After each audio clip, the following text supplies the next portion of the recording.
느헤미야 10장 28절에서 39절 말씀, 제가 가지고 있는 성경책은 742페이지에 있습니다. 742페이지, 구약성경 742페이지, 느헤미야 10장 28절에서 39절 말씀.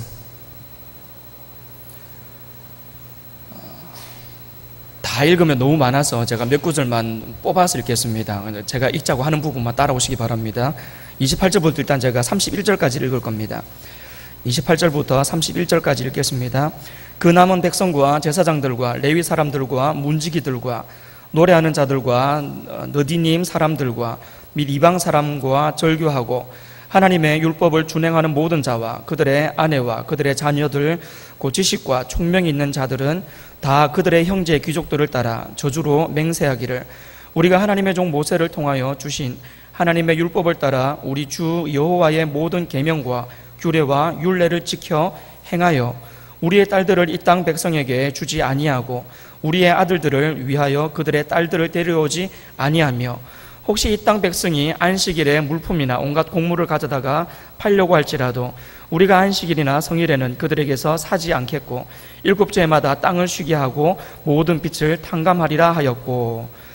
그리고 좀 지나가서 37절을 읽겠습니다. 37절을 제가 읽겠습니다. 또 처음 익은 밀의 가루와 거제물과 각종 과목의 열매와 새 포도주와 기름을 제사장들에게로 가져다가 우리 하나님의 전에 여러 방에 두고 또 우리 산물의 11조를 레위 사람들에게 주리라 하였나니, 이 레위 사람들은 우리의 모든 성읍에서 산물의 11조를 받는 자임이며. 아멘. 네. 이렇게만 읽겠습니다. 설교 제목이 말씀의 원리대로 살기입니다. 그런데 사실은 참 제가 오늘 설교하기가 참 힘듭니다. 왜냐면요, 성도들의 아픔이나 슬픔 내지는 어떤 문제들을 제가 알게 되는 경우가 있습니다. 물론 다 알아야 되죠. 담당이니까요. 알게 되고 나면요, 그 다음부터 설교할 때마다 참 그게 신경이 쓰입니다.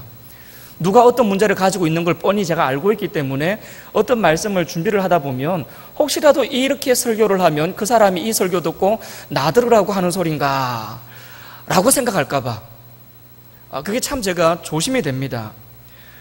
또 있습니다. 뭐냐면요, 굳이 저한테 찾아와서 말은 안 해도 제가 뻔히 알고 있는 누군가가 잘못하고 있는 부분들이 있지 않겠습니까? 예, 그게 뭐든지 간에요. 누군가가 잘못하고 있는 부분을 제가 알게 되는 경우가 있습니다. 그런데 그 사람이 이 자리에 앉아 있는 걸 뻔히 알면서 제가 이 말씀을 전하는 게 참 조심스럽습니다. 왜냐하면 내가 그러는 걸 알고 나 들으라고 하는 소리인가 또 그렇게 오해하실까 봐요. 그러다 보니까 제가 이 설교 준비를 하려고 책상에 앉아가지고 말씀을 쭉 묵상하다 보면요, 제가 솔직하게 말하면 어떤 줄 아십니까? 말씀을 보다가 요 말씀은 그 사람 때문에 뭐 하면 안 되겠고 요 말씀은 그 사람 때문에 하면 안 되겠고, 이게 이렇게 되는 겁니다. 이게 정말 좋지 않은 모습이거든요. 정말 좋지 않은 모습입니다. 분명히 하나님의 말씀이 임하면 그 말씀을 그대로 전하면 되는데 사람 눈치 보느라고 제가 이 말씀은 안 되겠고 저 말씀도 안 되겠고 빼다 보니까요, 전할 말씀이 없어요. 왜냐하면 모든 하나님의 말씀은 우리에게 다 적용이 됩니다. 적용이 돼요. 그러다 보면 이게 하여튼 그래서 힘들었습니다. 힘들어요. 그래서 제가 하나님 앞에 기도했습니다. 하나님, 사람 눈치 안 보게 해주십시오. 사람 눈치 안 보고 하나님께서 주시는 말씀 그대로 가감없이 전할 수 있도록 좀 담대함을 주십시오. 사람들 눈치 보면서 제가 무슨 말씀을 전하겠습니까? 그게 무슨 또 하나님의 말씀이겠습니까? 그냥 하나님이 말씀하시는 대로 그대로 전할 수 있도록 저한테 좀 그런 담대함을 주십시오라고 제가 기도하면서 준비했습니다. 도대체 무슨 말을 하려고 저런 말을 하나 궁금하시죠? 말씀을 듣다 보면 아마 좀 힘들었겠다 내지는 그럴 수도 있겠다 생각이 아마 드실 겁니다. 어쨌든 저는 저 스스로도 분명히 생각합니다. 사람 눈치 보면서 하는 설교는요, 좋은 설교 아닙니다. 사람 눈치 보면서 이 사람이 어떻게 생각할까, 저 사람이 어떻게 생각할까, 그거 다 생각하면서 말씀 전하면요, 그거 하나님의 말씀 아닙니다. 그 사람 귀에 듣기 좋으라고 하는 소리지.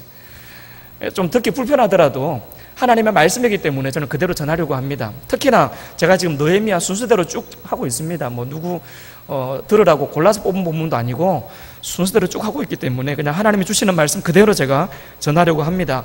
불편하더라도 들으십시오. 그리고 불편하면 불편할수록 나한테 하시는 하나님의 말씀이구나 하고 들으십시오. 그래야 우리의 영혼이, 여러분의 영혼이 삽니다. 느헤미야는 52일 만에 성벽을 재건을 합니다.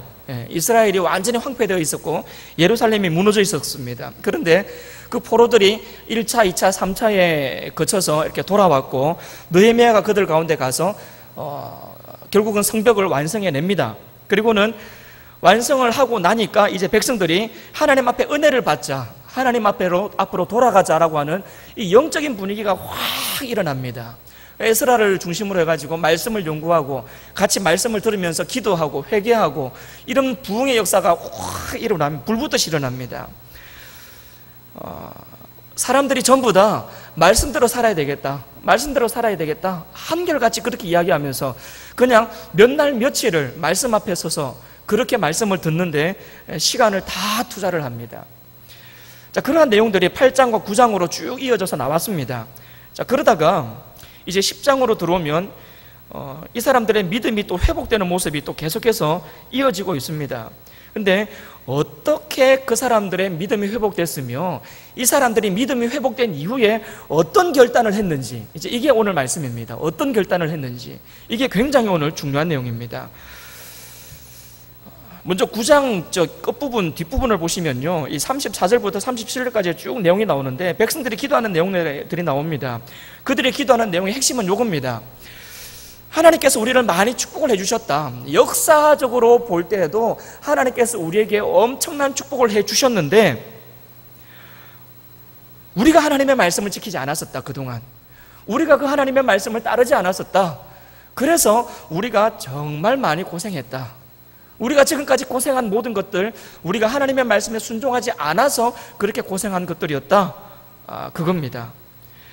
이방의 지배를 받고 온갖 서러움과 무시를 당하면서 살아왔던 그 비참했던 과거의 그 모든 이유는 우리가 하나님의 말씀 속에 거하지 않아서, 죄가 많아서, 회개하지 않아서, 믿음을 저버렸기 때문에 그래서 그 고통을 당한 것이다 라는 내용의 기도입니다. 그리고 38절로 가시면 이 사람들의 고백이 또 이어서 나오죠. 그래서 우리는 확실하게 깨달았다. 하나님 앞으로 돌아가야 되겠다. 하나님 앞으로 돌아가서 하나님 앞에서 우리가 그 말씀 가운데 거하는 삶을 살아야 되겠다. 그게 우리가 이 고통 벗어나서, 이 아픔 벗어나서 행복하게 살아갈 수 있는 유일한 방법인 것을 깨달았다. 그러니 우리 다 같이 하나님 앞으로 돌아가자. 그 내용이 9장에 쭉 이어서 나옵니다. 그게 그 사람들의 고백입니다. 이때까지 고생한 것들 전부 다 하나님의 말씀으로 떠났기 때문에, 말씀에서 떠났기 때문에 경험했던 고생이고, 이제 우리 하나님 앞으로 돌아가자. 하나님 앞으로 돌아가는 것이 정답이다. 그것이 9장 끝까지의 내용입니다. 그리고 그 백성들이 서로 맹세를 합니다. 우리 맹세하자. 다시는 하나님으로부터 떠나지 않겠다고 우리 서로 맹세하자. 우리 약속하자. 무슨 일이 있더라도 하나님의 말씀 안에 거하겠다고 우리 맹세하고 같이 약속하자라고 서로가 서로를 그렇게 격려를 합니다. 그리고는 말로 끝내지 말자. 우리 손으로 글로 쓰자. 서로 우리 글로 써서 확실하게 증거를 남겨놓자. 우리가 이렇게 하나님 앞에 똑바로 살기로 다짐하고 결심한 이 내용들을 우리가 글로 써서 남겨놓자. 그리고 전부 다 서명해라. 이렇게 됩니다. 그래서 그 맹세한 내용을 글로 다 썼고, 먼저 그 지도자들이, 민족의 지도자들, 그리고 제사장들과 함께, 종교 지도자들과 함께 또 다른 이 지도자들이 전부 다 앞장서서 그 맹세한 내용, 그 언약서 위에 자기들이 도장을 찍고 서명을 다 합니다. 이 내용이 바로 내가 하는 맹세다, 내가 하는 언약이다, 정말 하나님으로부터 이제는 벗어나지 않겠다, 이제는 말씀 속에 머무르며 살겠다, 전부 다 그 약속에 서명을 합니다. 그 서명한 명단이 10장 앞부분에 나오는 이 명단들입니다. 보면 사람 이름이 쭉 나오지 않습니까? 그 임봉한 자는 하가라의 아들 총독 느헤미야와 시드기야, 스라야, 아사랴, 쭉 명단이 84명의 명단이 나옵니다. 이 84명의 민족의 지도자들이 전부 다 그 언약서, 맹세한 글 위에 서명을 다 한 겁니다. 우리가 이렇게 살겠노라고. 자, 그러고 나서 이제 28절 오늘 본문 말씀이 시작이 되는데, 보시면 29절을 한번 보십시오. 보시면 다 그들의 형제 귀족들을 따라 저주로 맹세하기를 우리가 하나님의 종 모세를 통하여 주신 하나님의 율법을 따라 우리 주 여호와의 모든 규례와 계명과 규례와 율례를 지켜 행하여 라고 나오죠. 다. 자, 84명은 누구라 그랬습니까? 제사장, 그리고 느헤미야를 비롯한 제사장들과 레위인들과 종교 지도자들과 또 다른 민족의 지도자들 84명이 서명을 했다 그랬죠. 자, 그 서명한 것을 옆에서 다른 사람들이 다 보는 겁니다. 보더니 29절에 가서 다 그들의 형제 귀족들을 따라서, 서명한 그 사람들을 따라서 나머지 다른 사람들도 같이 맹세하면서 약속을 하는 겁니다. 우리도 그렇게 살겠습니다. 여러분, 지도자들의 영향력이 얼마나 큰 줄 아십니까? 앞서가는 지도자들이 엉뚱한 짓 하면요, 따라가는 다른 사람들도 전부 다 엉뚱한 짓을 합니다. 그런데 지도자들이 바르게 행동하고 바르게 생각하고 바르게 기도하면서 바르게 하나님 앞에서 살면요, 다른 사람들이 그 모습을 보고 배웁니다. 그리고는 따라합니다. 그래서 지도자가 중요합니다. 그래서 지도자가 중요해요. 한 사람 1인분이 아닙니다. 1인분이 아니에요. 지도자는요, 1인분 한 사람 몫이 아니라 공동체를 책임지는 사람입니다. 그래서 어떤 식으로든지 간에 내가 지도자 그룹에 있다 라고 생각하면요, 내가 다른 사람들에게 영향력을 끼치는 자리에 있다라고 생각을 한다면 조심해야 됩니다. 나의 잘못이 나의 잘못으로 끝나지 않기 때문에 그렇습니다. 공동체를 나 때문에 말아먹느냐, 공동체를 나로 인하여 함께 살리느냐, 누구한테 달렸습니까? 지도자들에게 달렸습니다. 그래서 지도자가 중요합니다. 보십시오. 지도자 84명이 우리 하나님으로 돌아가자, 하나님 앞으로 돌아가자, 그러면서 말로 끝내지 않고 우리 서명하자, 반드시 이 약속 지키겠노라고 내가 서명하자, 그렇게 과감하게 결단하고 서명하니까요, 다른 사람들이 우리도 그렇게 하자, 우리도 그렇게 하자, 분위기가 싹 순식간에 영향력을 받는 겁니다. 우리도 그렇게 하자, 우리도 하나님의 말씀대로 살겠다, 우리도 말씀 안에 거하는 삶을 살겠다. 온 민족 공동체가 다 같이 변화되고 있는 모습입니다. 여러분, 지도자가 중요하다고 이야기하니까 여러분 머릿속에 지금 누구를 떠올리고 계십니까? 여러분, 예수 안 믿는 사람들에게 있어서 우리는 시대적인 지도자들입니다. 모든 사람들에게 우리는 시대적인 지도자들입니다. 예수 안 믿는 사람들이요, 예수 믿는 사람들을 보면서 야, 저 사람들 멋있게 사네, 저 사람들 참 정직하게 살고 멋있게 살고 깨끗하게 사네, 야, 저 사람들처럼 살고 싶다, 나도 당신들처럼 살겠습니다. 여러분, 이것이 예수 믿는 사람의 위치입니다. 예수 믿는 사람들은 그냥 나 혼자 사는 게 아니에요. 나 혼자 예수 믿어서, 예수 잘 믿어서 혼자 구원받고 혼자 하나님의 은혜 누리다가 혼자 천국 가는 사람들이 아닙니다. 예수 믿는 사람들은 세상의 빛이고 세상의 소금입니다. 그래서 우리는 세상 사람들에게 있어서 최소한 우리가 신앙적인 눈으로 보면 우리는 시대의 지도자들입니다. 시대를 앞서가고 시대를 이끌어가야 되는 신앙적인 지도자들입니다. 믿음의 지도자들입니다. 예수 안 믿는 사람들이 얼마나 우리 주변에서 우리를 쳐다보고 있습니까? 우리가 실수하면 뭐라 그럽니까? 예수 믿는 것들이 저짓한다 그러잖아요. 그래서 교회가 사실 욕먹고 있지 않습니까? 예수 믿는 것들이 저러고 있다, 교회가 그러고 있다. 얼마나 바깥에 있는 사람들이 그런 것 때문에 교회를 욕하고 예수 믿는 사람들을 욕합니까? 사실 그러다 보니까 사실 교회가 예수 믿는 사람들이 영향력을 많이 잃어버리지 않았습니까? 그래서 예수 믿는 사람들을, 그리고 교회를 시대의 지도자들이라고 이야기하는 겁니다. 빛이 되고 소금이 되어서 세상을 밝히는데 우리가 쓰임받아야 되고, 세상을 정직하고 깨끗하게 유지해 가는데 우리가 쓰임받아야 됩니다. 우리를 따라오라고 이야기해야 돼요. 나처럼 살아라고 이야기해야 됩니다. 많은 예수 안 믿는 사람들이 예수 믿는 사람들을 보면서 저 사람들처럼 살면 뭔가 희망이 있을 것 같다, 이 더럽고 타락하고 부패하고 이 악한 세상에서 저 사람들처럼 살면 뭔가 답이 나올 것 같다. 여러분, 이러한 희망을 제시해야 됩니다. 소망을 제시해야 돼요. 누가요? 예수 믿는 사람이요. 그래서 우리는 이 시대적인 지도자들이라고 말할 수 있습니다. 내가 바로 민족의 지도자고, 내가 바로 시대의 지도자들이라는 사실을 여러분 기억하셔야 됩니다. 물론 그것뿐만 아니라 교회 안에서도 나 때문에 내 옆 사람이 영향력을 받는다면 나는 지도자입니다. 나 때문에 다른 사람들이 영향을 받는다면, 가정에서 나 때문에 내 가족들이 영향을 받는다면, 구역에서 나 때문에 우리 구역 식구들이 영향을 받는다면, 우리 전도회에서 나 때문에 다른 전도원 회원들이 영향을 받는다면, 교회에서 나로 인하여 다른 성도들이 영향을 받는다면, 내 옆 사람이 나 때문에 영향을 받는다면, 예수 조금이라도 더 오래 믿은 나 때문에 예수 조금이라도 덜 믿은 옆 사람이 영향을 받는다면 나는 지도자입니다. 나를 보는 많은 사람들이 당신처럼 살고 싶습니다. 당신 보니까 희망이 있을 것 같습니다. 당신처럼 사는 게 정답인 것 같습니다. 라고 말할 수 있는 그러한 우리의 삶이 될 수 있기를 주님의 이름으로 축복합니다. 그게 정답입니다. 그게 정답입니다. 따라합시다. 나는 지도자다. 나는 지도자다. 말뿐이 아니라 실제로 나는 지도자입니다. 여러분 꼭 기억하시기를 바랍니다. 그 중에서도 특별히 내가 스스로 지도자다라고 생각하는 사람 있죠.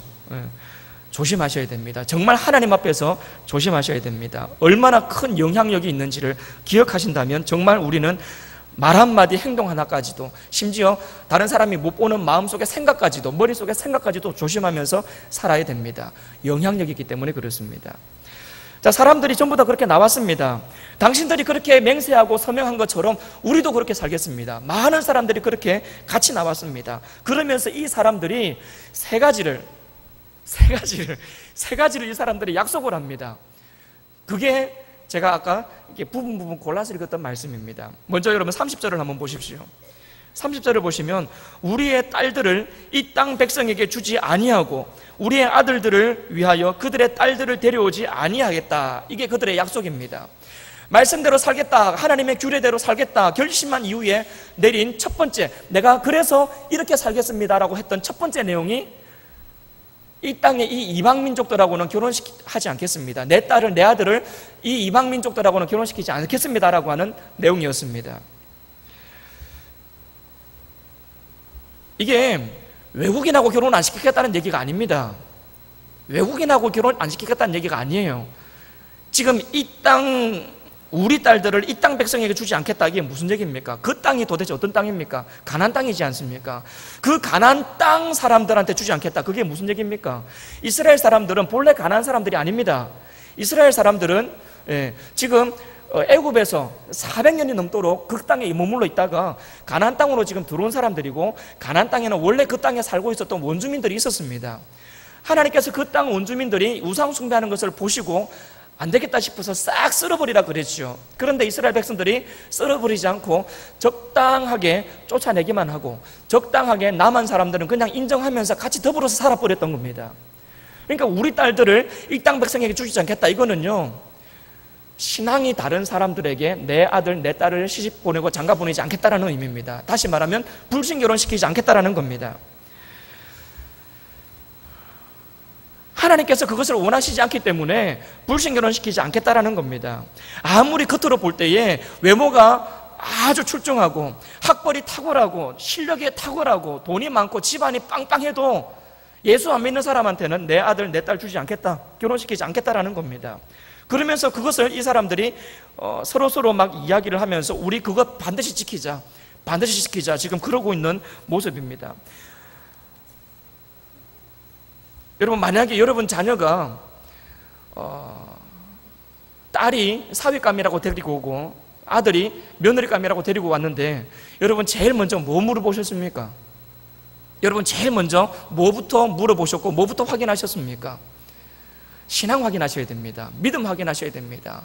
어떤 집안이냐, 부모님은 뭐 하시냐, 집은 얼마나 잘 사느냐, 학교는 어디나 졸업했고 직장은 어디냐, 이것저것 다 확인하고 나서 맨 마지막에 뭐 그다지 중요하지는 않지만 뭐 교회는 다니냐, 뭐 안 다녀도 상관없다, 앞으로 다니면 되니까. 혹시 여러분 그러지 않았습니까? 그게 얼마나 큰 잘못인지 모릅니다, 여러분. 그게 얼마나 큰 잘못인지 몰라요. 하나님께서 말씀하십니다. 불신 결혼시키지 말라고요. 믿지 않는 자들하고 멍해를 같이 하지 말라고 말씀하십니다. 간혹 그런 분들이 있어요. 결혼해가지고 예수 믿게 하면 되는 거 아니냐, 그렇게 해서라도 한 영혼 구원하면 좋은 거 아니냐라고 말하는 사람들이 있습니다. 근데 여러분, 가정은 성교지가 아닙니다. 가정은 예수 안 믿는 사람 예수 믿게 만드는 그러한 선교지가 아니고, 가정은 예수 믿는 사람들이 만나서 같이 협력해서 어떻게 하면 하나님의 이름을 더 많이 선포할까, 어떻게 하면 선한 하나님의 영향력을 많은 사람들에게 끼칠까, 어떻게 하면 같이 마음을 모아서 하나님의 교회를 아름답게 세워갈까, 그것을 궁리하는 전초 기지여야 됩니다. 그런데 가정의 복음화 때문에 고민하고, 그것 때문에 씨름하면서, 그것 때문에 아파하고, 그러면서 언제 어떻게 하나님의 일을 할 수 있다는 얘기입니까? 그렇게 이야기하면 누군가는 그렇게 이야기하겠죠. 너도 나중에 애 키웠는데 나이가 막 30대 후반 40대 넘어가면서 결혼 못 해봐라, 그런 소리 나오는가? 그리고 조건 정말 좋은, 정말 사람 좋은 사람이 나타났는데 딱 하나 예수만 안 믿는데, 그러면 그거 예수 믿게 하면 되는 거 아니냐, 그렇게 생각할 수 있습니다. 그런데 여러분, 그렇게 해가지고 결혼해가지고 다 예수 믿던가요? 네. 그렇게 결혼시켜가지고 일단 결혼시켜 놓고 나서 예수 믿게 하면 되는 거 아니냐, 예수 믿던가요? 그래가지고 믿으면 정말 감사하죠. 그건 정말 하나님의 특별한 은혜입니다. 정말 하나님의 특별한 은혜고요, 통계적으로 다 나와 있습니다. 여러분, 그렇게 결혼해가지고요 둘이 같이 교회 나오는 것보다는요 둘이 같이 교회 안 나오는 경우가 훨씬 많습니다. 훨씬 많아요. 더군다나 예수 안 믿는 사람하고 불신 결혼하는 그 자녀가 여러분 믿음이 정말 탁월한 사람입니까? 아니지 않습니까? 여러분, 우리 냉정하게 이야기해서 예수 안 믿는 사람하고 교제하다가 예수 안 믿는 사람하고 결혼할 정도까지면 신앙이 탁월한 사람은 아닐 가능성이 더 많지 않습니까? 자, 아니라고는 안 했습니다. 그럴 수도 있지만 가능성으로 봤을 때에 예수 안 믿는 사람하고 교제하다가 예수 안 믿는 사람하고 결혼할 자녀는 신앙이 아주 특별하게 탁월한 사람은 아닐 가능성이 많습니다. 그러면요, 그 자녀는 사실 자기 신앙 챙기는 것도 쉽지는 않습니다. 그런데 불신자하고 결혼했으니 얼마나 그 앞날이 불안합니까? 얼마나 그 앞날이 불안해요.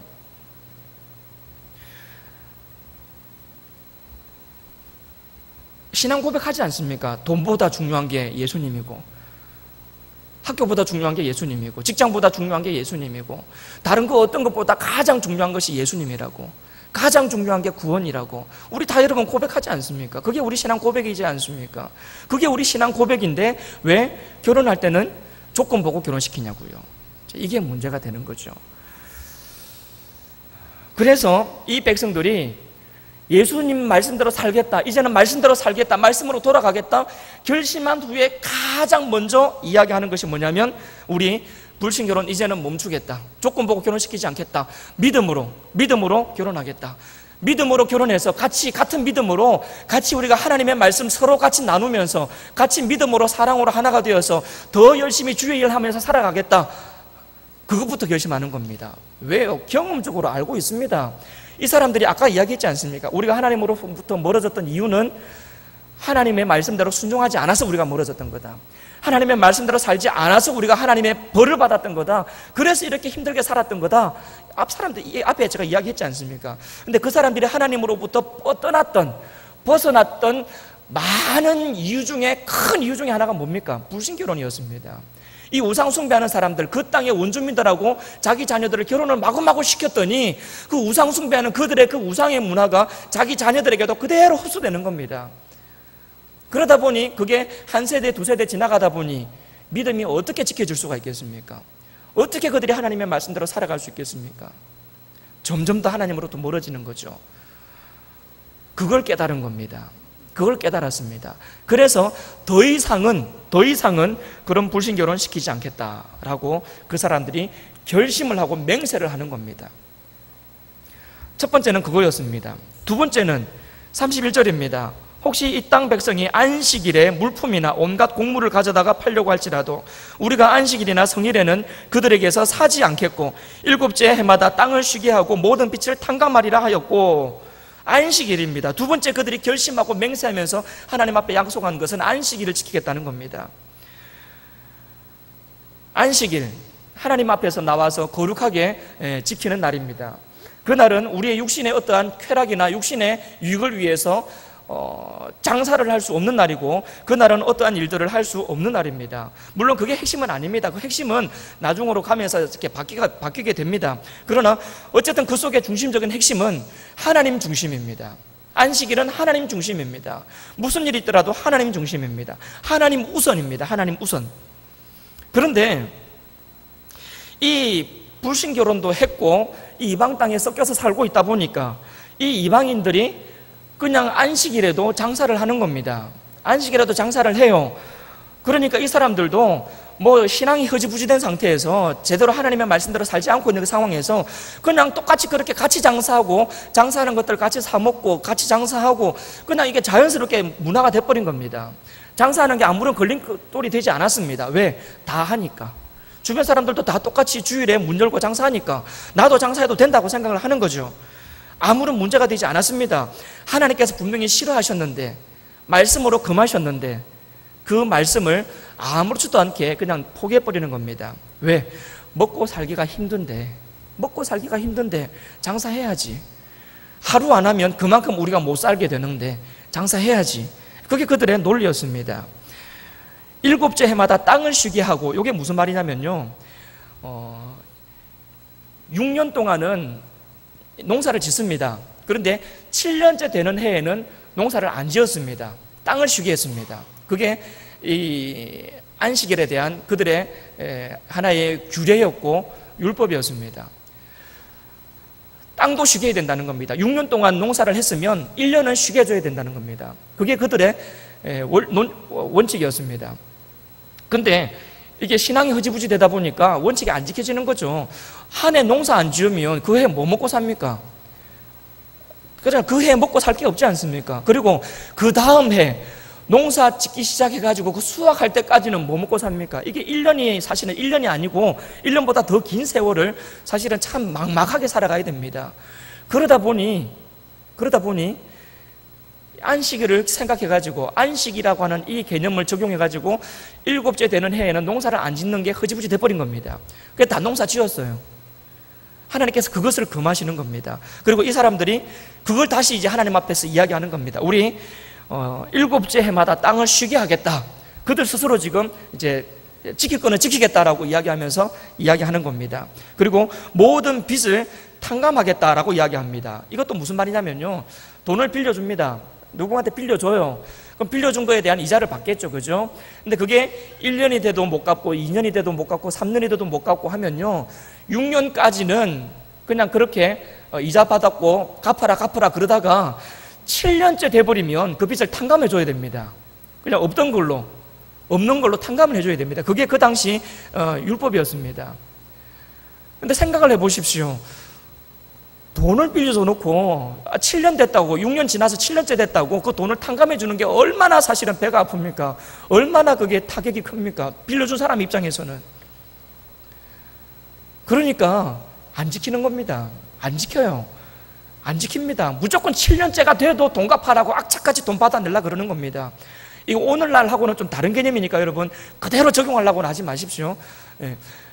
그런 겁니다. 그 당시 율법이 그러했음에도 불구하고 그대로 하겠다라는 겁니다. 그러다 보니까 이 사람들이 하나님의 말씀으로 돌아가겠다라고 결심한 이후에 하는 말이 뭐냐면 7년째 되면 탕감해 주겠다라고 이제는 이야기하는 겁니다.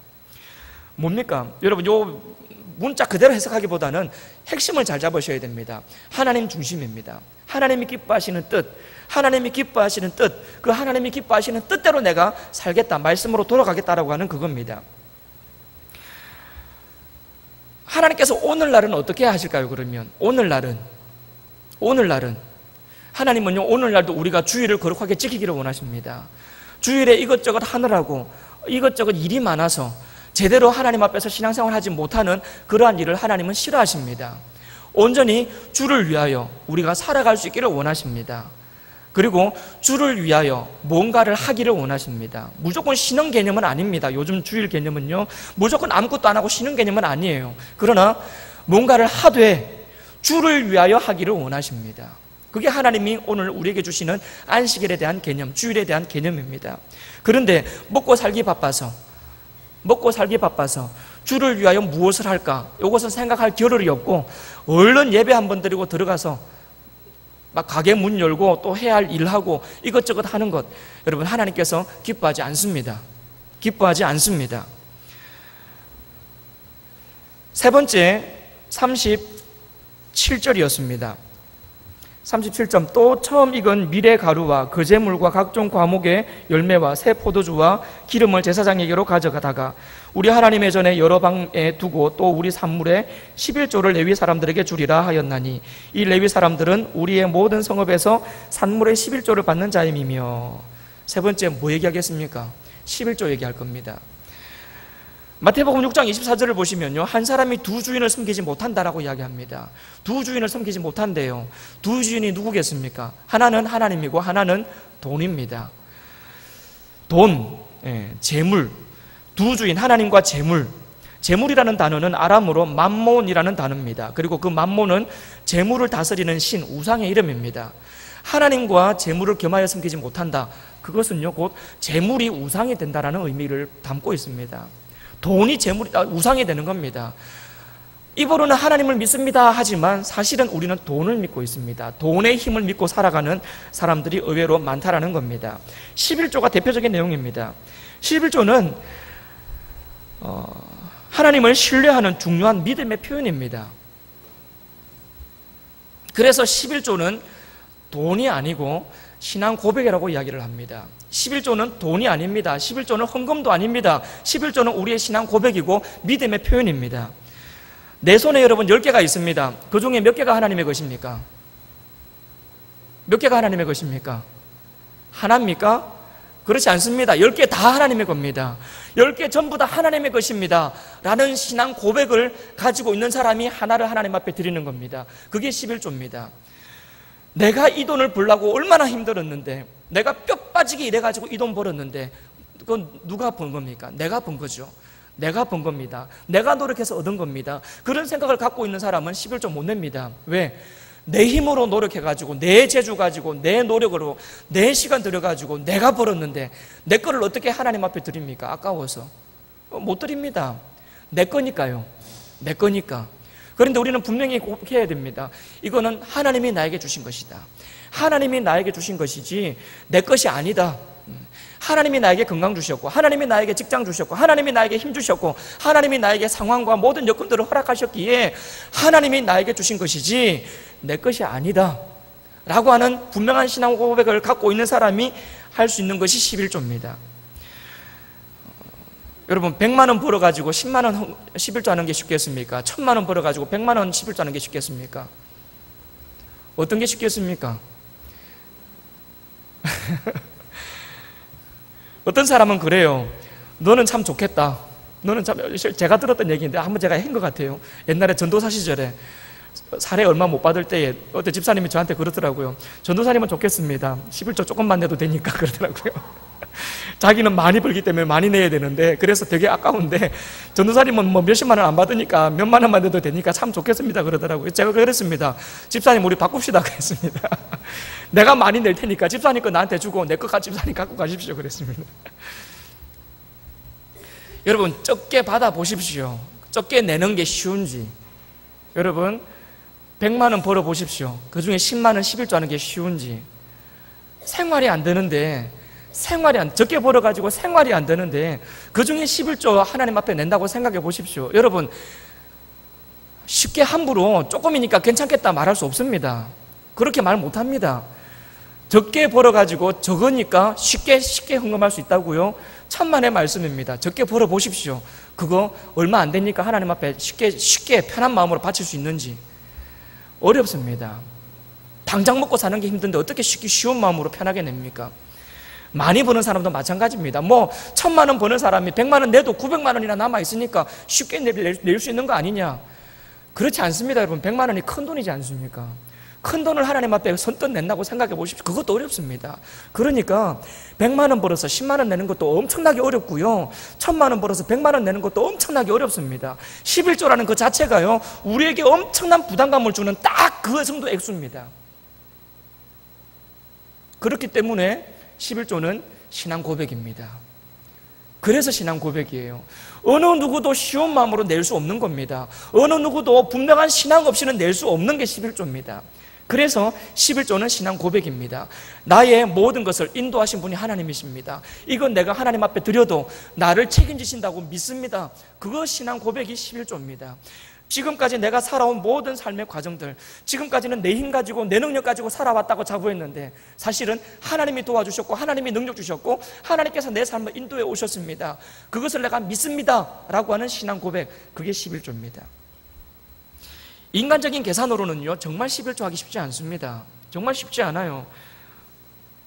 계산을 해보십시오. 얼마나 그게 크게 느껴지는지 모릅니다. 그런데 그럼에도 불구하고 인간적인 계산을 초월한 신앙 고백, 여러분 그것이 11조입니다. 계산으로는 그래요. 11조를 하고 나면요 10분의 1만큼 우리는 손해를 보는 겁니다. 맞지 않습니까? 10분의 1만큼 하나님 앞에 드리고 나면요 우리는 10분의 1만큼 손해보는 겁니다. 근데 하나님께서 손해보게 하십니까? 그렇지 않습니다. 여러분 온전한 11조를 하나님 앞에 제대로 드려보십시오. 하나님께서 10분의 1만큼 손해보는 걸로 끝내시는지. 하나님께서요 약속하셨습니다. 그냥 창고가 미어 터지도록 채워주시겠다고 약속하셨습니다. 그리고 사실은요 하나님께서 그렇게 안 채워주셔도 어차피 다 하나님이 주신 거, 어차피 하나님이 주신 거 내가 하나님 앞에 드립니다. 그 분명한 신앙 고백이 있다면요 우리는 하나님 앞에 그 11조를 할 수 있습니다. 계산하기 시작하면 못합니다. 그러나 이 돈을 계산하기 시작하면 11조를 못하지만 하나님의 은혜를 계산하기 시작하면 10분의 1이 아니라 그 이상도 얼마든지 하나님 앞에 드릴 수 있습니다. 여러분 돈 계산하지 말고 하나님의 은혜를 헤아려 볼 수 있기를 간절히 바랍니다.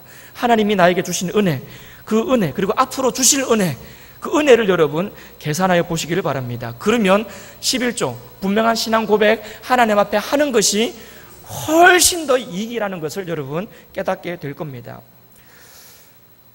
제가 왜 설교를 부담스러워했는지 아시겠습니까? 저거는 나한테 해당되는 말인데 저거 참 저 얘기는 듣기 불편하다, 저 소리는 참 듣기 불편했다. 여러분 그게 바로 여러분한테 하시는 하나님의 말씀입니다. 그게 여러분에게 하시는 하나님의 말씀이에요. 부담스러울수록 그 말씀 붙잡으셔야 됩니다. 정말 머릿속에 귀찮고 머릿속에 남아있고 부담감으로 남아있고 막 이렇게 마음속에 안 좋을수록 그 말씀이 나에게 주시는 하나님의 말씀입니다. 그 말씀 붙잡을 수 있기를 바랍니다. 회복과 부흥은요 입으로만 큰 소리 친다고 오지를 않습니다.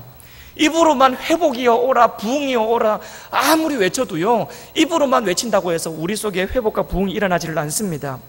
머릿속에 신앙적인 내용이 지식이 가득 찬다고 해서 우리 속에 회복이나 부흥이 일어나는 것도 아닙니다. 회복과 부흥은 목소리 크게만큼 생기는 것이 아니고 머릿속에 든 것만큼 우리 속에 회복과 부흥이 생기는 것도 아니고 말씀대로 살아가는 그 삶의 작은 실천 속에서 회복과 부흥은 일어나는 것인 줄을 믿으시기를 바랍니다. 회복을 원하시고 부흥을 원하신다면 삶으로 여러분 삶으로 회복과 부흥을 원한다는 것을 고백하십시오. 행동으로 고백하십시오. 내가 이렇게 회복을 원하고 부흥을 원합니다라고 삶으로 여러분 회복과 부흥을 부르짖으시기를 바랍니다. 100마디 말보다 나의 작은 실천이 우리의 삶 속에 회복과 부흥을 가져다 줄 줄로 믿습니다. 우리 모든 성도님들의 개인의 삶 속에 바로 이와 같은 회복과 부흥의 역사가 일어나기를 간절히 바랍니다. 우리 성도님들의 가정에 이와 같은 회복과 부흥이 일어나기를 간절히 바랍니다. 우리 광주원광 교회에 그와 같은 부흥과 회복의 역사가 이 나라 이민족 위에도 동일하게 임할 수 있기를 주님의 이름으로 축복합니다.